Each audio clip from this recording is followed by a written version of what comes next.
Let's talk all about AI in business. It's hosted by Brent Muller.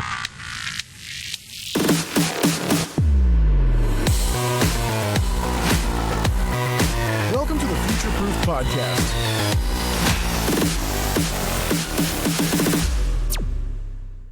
Hi, and welcome to the latest episode of the Future Proof Podcast. I am your host, Brent Muller. I am joined today from Travis Logan of Justuno. Travis, welcome. Hey, thanks for having me. I appreciate being here.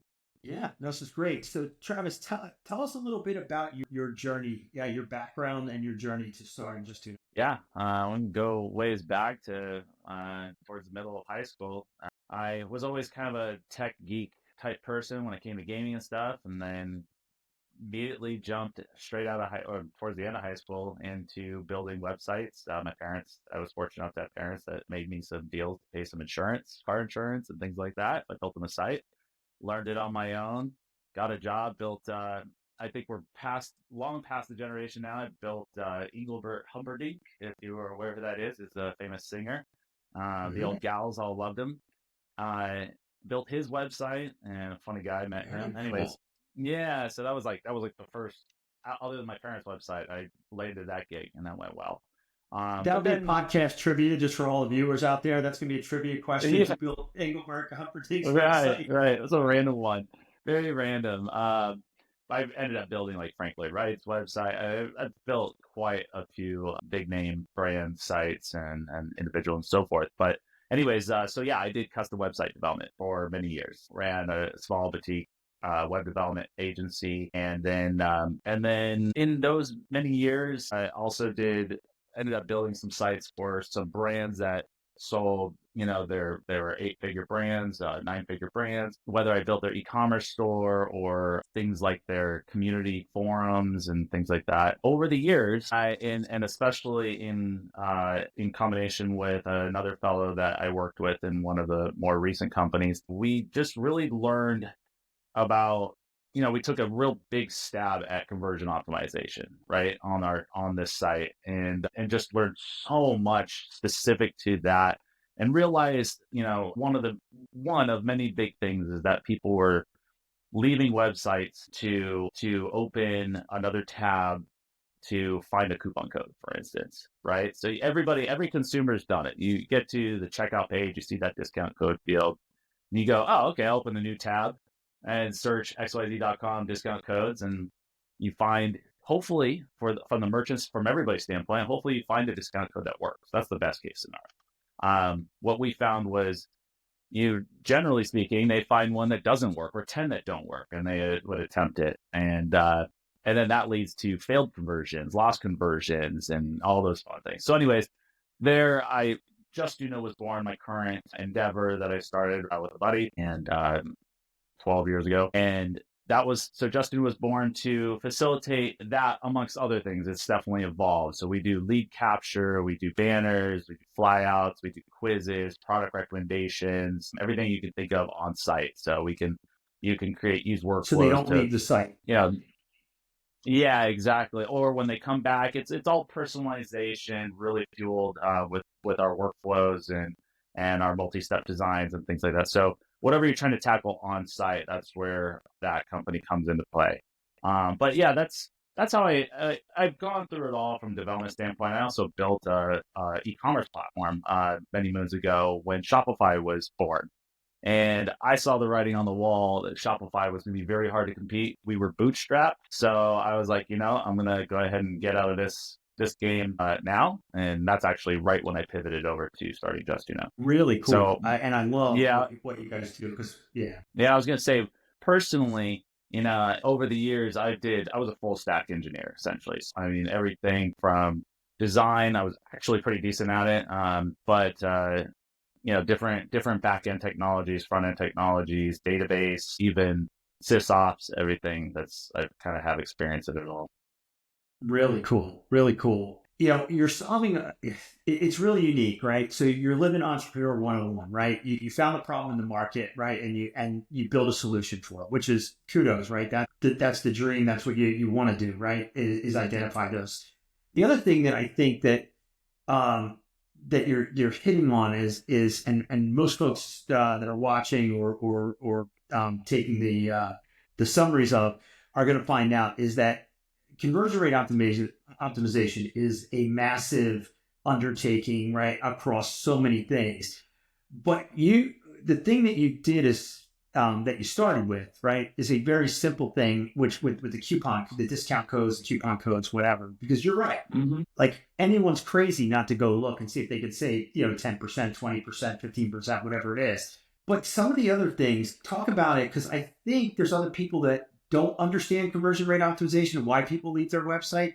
Can you hit on it? Because a couple of those things that you also do, Yeah. because that's an e-commerce play, but if you think about any B2B or B2C website outside of that, there's so many other what I call exit paths that you're probably closing that I don't know. I want to make sure we didn't gloss over. Yeah, I mean, certainly our bread and butter is e-commerce, but we do cater to B2B as well. We've had plenty of those clients, whether they're in publishing or they're in SaaS or whatever. Right. But yeah, I was there's thinking a about lot. SaaS in particular for sure. But Yeah, there's lots of kind of user journeys, right, on a website. And what we've learned over the years, and our new platform does a very good job of tackling, is understanding the persona that person who came to the site has. So we understand what they're looking for early on, and we can personalize a journey for them, utilizing Justuno to help them from exiting the website, or at the very least to get them what they were looking for. Because again, if we're not talking about e-commerce, we're not talking about necessarily converting them into a paid customer. It might be a SaaS subscription, yes. It might just be video ads. We're trying to get them to stay on the site as long as possible to get more right, to get educated, right? Yeah. Right, anything like that. So it's about getting them the content that they were looking for, and then supplementing and potentially showing them content or recommending content that they might be interested based on what we've already now learned from them. What we're learning from them can be a combination of zero-party data. It can be first-party data. So based on what they previously looked at, whether it's in this session or previously, based on where they came from, what UTM, links they clicked on, but also maybe we ask them what they're interested in. Literally, like we could throw up a pop-up, or it's an embedded type system. It could be a quiz, whether it's 2 questions or 10 questions, and then you can make once you get any of that data, you can just sky's Tailor the the limit experience. for what Yeah. you can do to tailor it. Yeah, and it's not just in that session. They come back, we still already know all that information on. It's just a matter of continuing on that path. Yeah. Well, and I got to say, for people that are not using the Justuno platform, I would venture to say it's in the high 90% of websites that don't tackle any of these issues, right? I mean, do you see that as well? Because I mean, just my own personal experience, let alone my clients. We did this study a while ago, but it's gotten better. But it was something, and I'm probably going to butcher this, but it was something for every $1,000 or something that was spent to drive traffic to your site, dollars was spent to convert them. So, right? So, I mean, and it's, yes, I think people are getting better at website optimization, but specifically conversion optimization. But that said, at the same time, their cost to drive leads to their website has skyrocketed. Absolutely.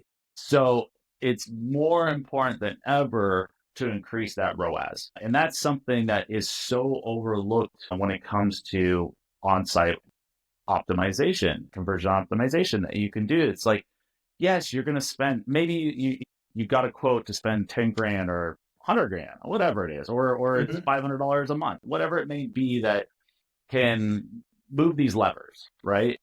For on-site optimization. And it's like, you think the cost, and they need to see that ROI based on that cost. But take that same thing, and all that ROI is also ROAS, right? Yeah. It's all return on your ad spend too. So you just spent 10 grand last month on ad spend, and you just doubled your conversion rate on those, or whatever, you increased it by 10%. I mean, that's all a huge win, and it all applies. Yeah. And one of the things that I love about, and you probably have a ton of metrics, we don't have to go into them, but what people fail to ever realize is that little hinges swing big doors, right? So what you're talking about is little changes on optimization maximize Oh yeah. that ad spend in a much higher. Yep. Exactly. Yeah, when it So, comes to e-commerce, I mean, there's but just so many little levers. I mean, and people tend to not approach it. Merchants tend to not approach it ever from a consumer standpoint. They look at their site and they look at their brand and they just think, like, my brand does this and people need it for this reason. No, you need to look at it from a consumer standpoint and take that consumer journey on your site and go, I didn't realize shipping was free. I didn't, you know what I mean? Like all those little, there's 100 things when you get to the checkout page, if you even get there, that are showstoppers, right? And absolutely. you want to eliminate them. You want to make the person feel more comfortable. I mean, there's just so many things, and that's just on the checkout page. Right. Right. And it's so funny because, we have a couple e-com brands and I remember looking at some competition and it like you'd see the ad about one of their products, right? And you'd land on a page that had 12 of their products. You're like, that, like a confused mind doesn't buy, right? So, I mean, that's the little things that you can do to create that experience, right, to the individual user. I love that you talk about buyer journey and buyer persona. It's huge, and I think so many owners don't understand that, and they don't pay enough attention. A big part of that is also micro commitments too. So you get people to do little micro commitments. They don't know it, but they are getting more committed, of course, Yeah, to the journey. little yeses in their head, right? Yeah. So instead of like hitting them with, can I get your email right away? Like, hey, like wait until the opportunistic time period. Yes, you might get more emails by just asking everybody up front, but you're also going to get some trash emails. You're also going to watch if that hurts your conversion rate. You might get some additional bounce as a result of that. So it's hitting them at the appropriate time, re-asking at the appropriate time, not asking again if you already have it. I mean, you can go to major brands' websites. I'm not going to name them, but you can go there and put in your email address or whatever they're asking of you. Go back there tomorrow. They're going to ask on the same device, the same browser. They're going to ask you for the same information again. You're like, These are 9-figure companies that right, or 10 or larger or that are larger, doing right? this. Yeah, and it's nuts. So, anyways, it's No, crazy. unbelievable. No, I totally get it. Tell me a little bit, right, with the bird's eye view that you have for some of your customers. So talk to me about two different industries, right? Talk to me about e-com, and then also talk to me a little bit about B2B. And the reason I'm asking is because what you guys do, you solve those problems, the same problem in two different ways, even though the problems are a little bit different because B2B and B2B vastly different. But the underlying principles and the foundation of the problem are the same. Yes. Yeah. So sorry. The question is how are we solving the No, problem? just insights as you see, like, because it's only going to get worse, right? Like you said, lead costs are going up. I don't care if it's B2B Yeah. or B2C, right? Yeah. And as we layer in, and we'll get to the AI and the Gotcha. data and all that in the next question, but I really want to understand what you're seeing about how the industry is going to change as you see it, how it's changed recently. Gotcha. Well, from an e-commerce standpoint, now there's been for a while now just a ginormous shift in marketplaces, which has removed our merchants' abilities to control their fate and control their website, their customer fate, because technically it's not their customer, right? This is the customer that's owned by Amazon or something. So from a merchant standpoint, I only see that getting worse. I think people really woke up to it a few years ago, and so there's a lot of talk about it, and people are trying to make those customers their own, but I think they're failing at it, generally speaking, because they're so invested in the marketplaces that they wish they could, kind of put the finger at the marketplace and say, hey, I'm only going to sell direct, but they can't. I mean, that can crush a business fairly instantly if they've built a business based on those marketplace orders. So I think that's still a very big one. I know for sure that whether e-commerce, B2C or B2B, it's becoming easier for every company to use some very high-tech stuff that used to be reserved only for the Fortune 500 companies, that people with extremely deep wallets. So, I was talking about persona-based stuff. You're talking about CDPs and things like that. So customer data platforms. People didn't used to have access to that unless they had extremely deep pockets. And now really everybody does. There's no excuse if you're a six-figure company or more to not really be looking at implementing some of this stuff. Whether you're on Shopify, you have access to so many just easy one-click apps that can just install this for you. You no longer need your developer to do all that. You sign up for the SaaS. Nearly the expense, right? Yeah. So I'm saying all this because it's going to become even more competitive. Conversion optimization, thankfully, is going to become easier. It's everything is becoming these one-click things to turn on, and there's all these little agencies. Their prices are coming down when it comes to that. And generally speaking, there's the big agencies that charge what they fetch, but so amongst them, it's going to get more competitive. I also think buyers we've seen this trend for a while now. Brand loyalty, it really it went like this, and then it just crashed. Right off a cliff, right?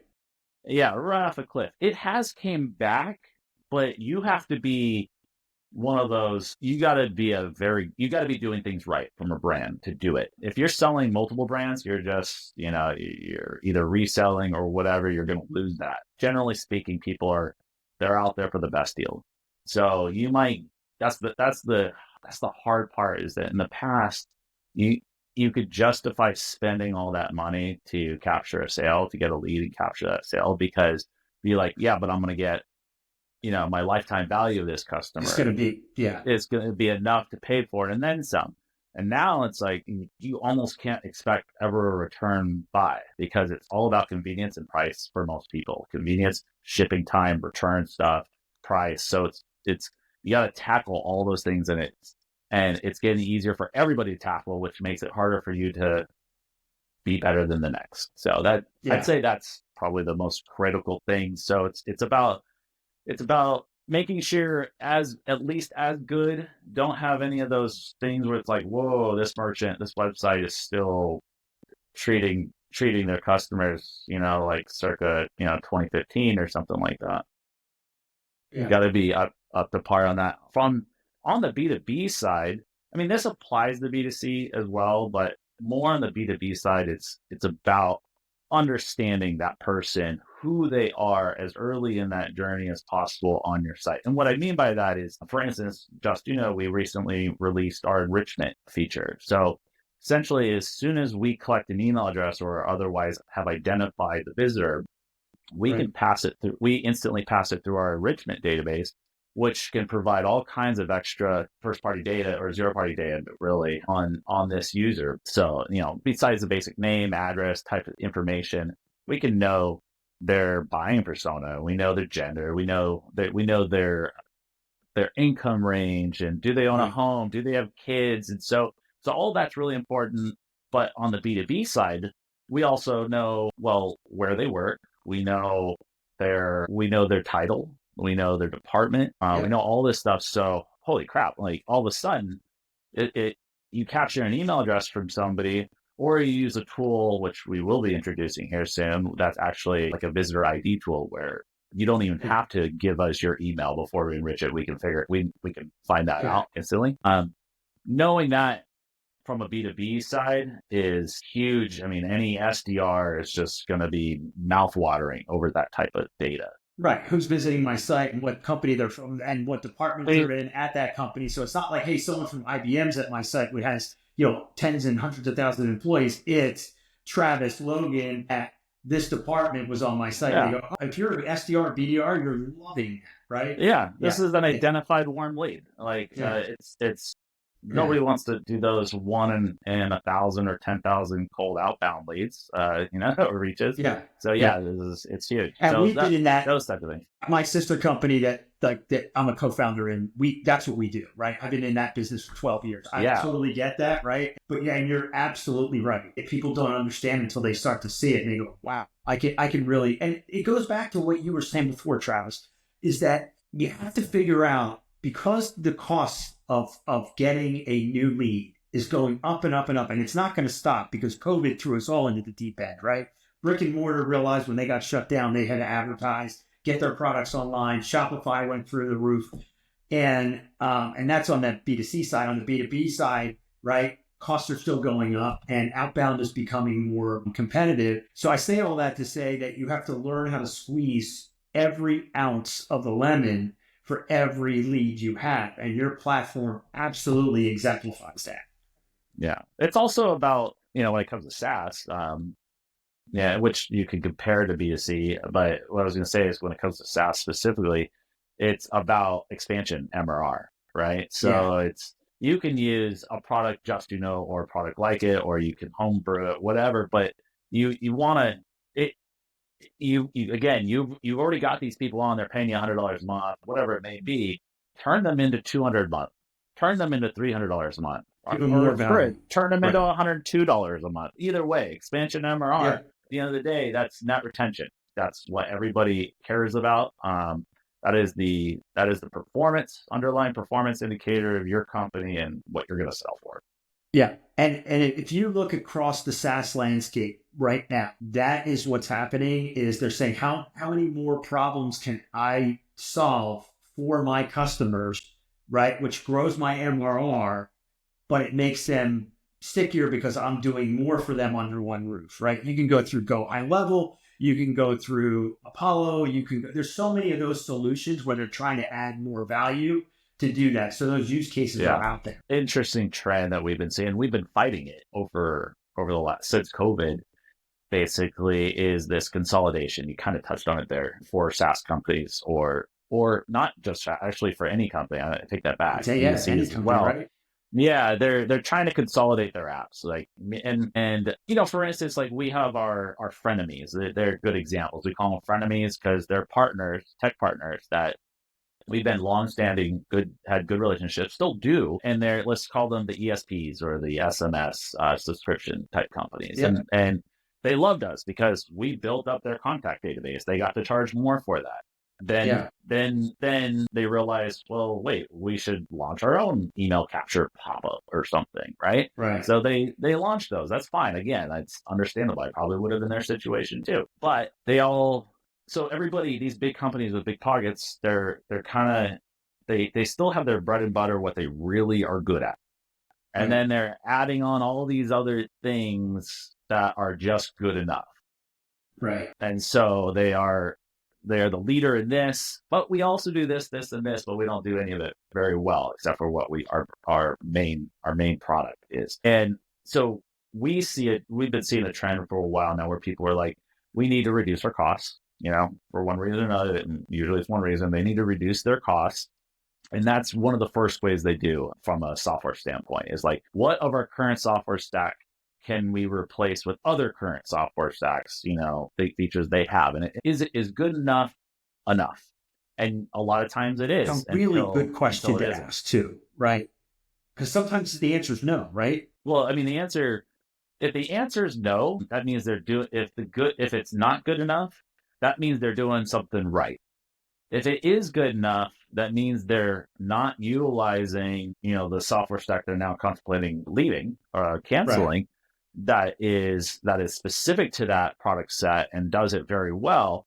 They're not utilizing to its fullest. That is what that question answers. Right. So a lot of times, like for instance, we have customers churn, and it's because, we can just use the lead capture tool by XYZ that we're using. And it's like, okay, but they don't have product recommendations. They don't have exit intent. They don't have workflow builders with user journeys and personas for on-site. They do all that on email off-site. Great. But you want to do the same thing on site. You want to capture that email so you can do that stuff with them off site. Right, exactly. And there's just so many things like that Yeah, so we that's constant battle, and I'm sure anybody in the SaaS industry is having to, fight that battle as well. Yeah, yeah, absolutely. Absolutely. So as you look down, so I told you I was going to ask this question. As you look down the next 1 to 2 years, right? AI is coming fast and furious with a faster adoption ever than I tell everybody, right? Two things. One, do not be afraid of this. This is not to replace humans. This is to make everybody 5 and 10, your best employees 5 and 10x better. We call them digital coworkers. Two, right? And you touched on first party data, zero party data, second party data, right? Data and automations that make things easier, which makes more people competitive. So as you start to look down the road, right, the next 1 to 2 years, how do you see this impacting the industry and, good, bad, indifferent? Just what is your kind of your thoughts on how things are going to be changing? Yeah, I mean that's you got a couple hours. Yeah. I mean, look, it's going to change everything, and there's going to be a lot of good. There's going to be a lot of bad. There's going to be a lot in between. There's going to be a lot of bad that turns into good. Hopefully, is how I see it. I think we got some large trials and tribulations we're about to go through. Ultimately, we will figure out how to live with AI, and then I feel like at that point it'll be an amazing period of time.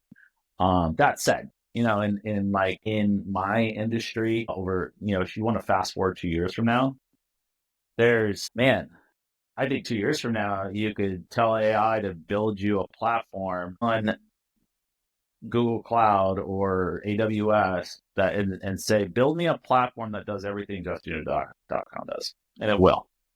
Then you'll go in.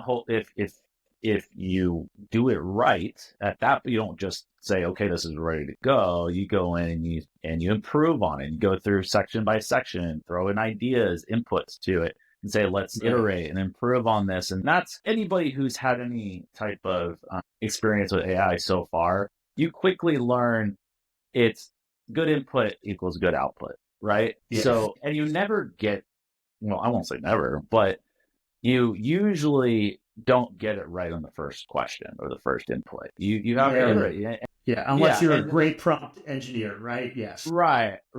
I mean, and that was man, when AI started remembering your last prompt, oh my gosh, that was a game changer.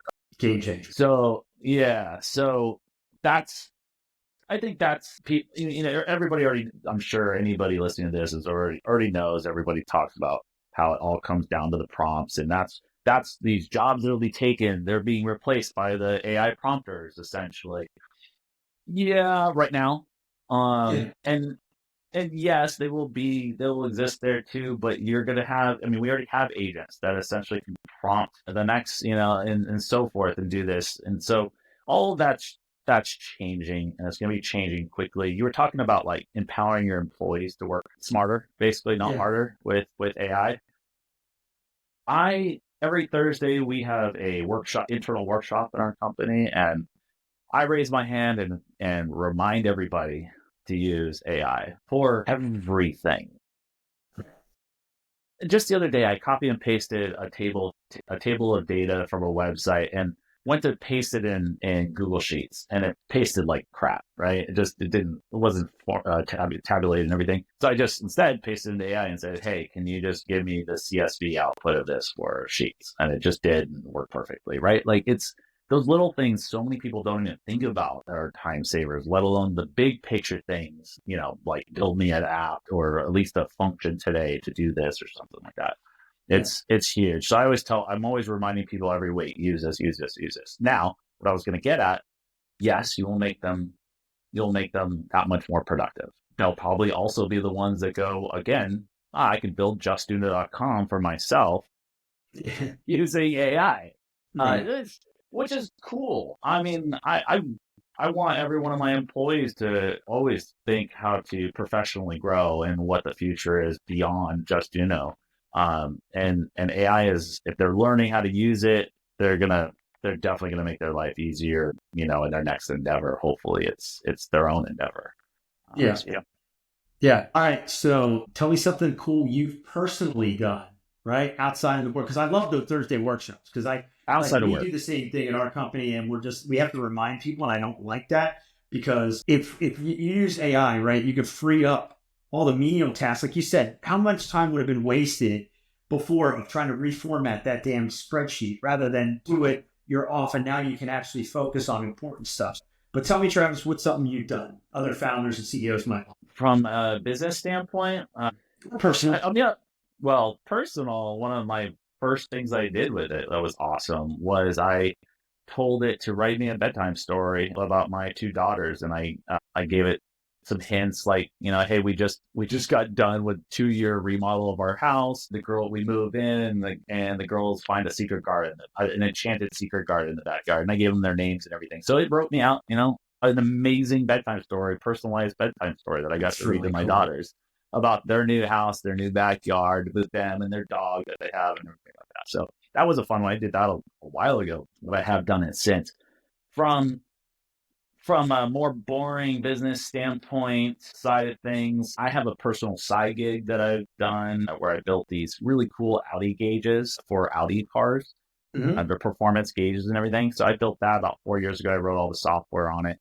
I have since taken that software, it's Python, and which I learned Python at the time, pre-AI, to write this. And so I've since taken that code and ran many of its functions that I wrote. I spent way too much time writing and figuring out through AI to give a much better performing, much more robust error handling and everything. And I just did it. I literally just plugged that code in and it just works every single time. It just works better.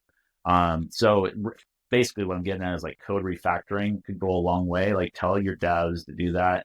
Fun stuff though, personally, I'm drawing a blank. I mean, besides that, no, it's okay. Like, so we have people that I can travel itineraries where they tell me, hey, I'm a busy traveler and I want to pack the day, or no, I just want to do one thing a day. Yeah. Right? And it maps it out. Like we've had some really cool things like that. Yeah. I mean, I've done the typical, like, I tend to be you wouldn't get it from this podcast, but I tend to be very short in replies and emails and things like that because they take time. A simple answer of yes can save me time. Right. But sometimes I'm just like, I've written it out in an email before, like yes or no, that can't be done or something like that. And then like, no, don't, you can't send it that way. And then so I just chat GPT the original question and my answer and like, make me not sound like an a-hole, version of this. You're the third or fourth podcast CEO that I have had that did the same exact thing. Like, help me communicate better because I really don't want to answer the question the way I'm answering it. Yeah, well, it's not that. Yeah, exactly. Yeah, I'm an efficient person at heart. So like, I prefer to see an answer of no, not oh well, it'd be great if we could and we plan to do it, but ultimately no. Like I just wanted to read no, right? So those types of things too. I can't tell you a really cool thing we're doing with Justuno.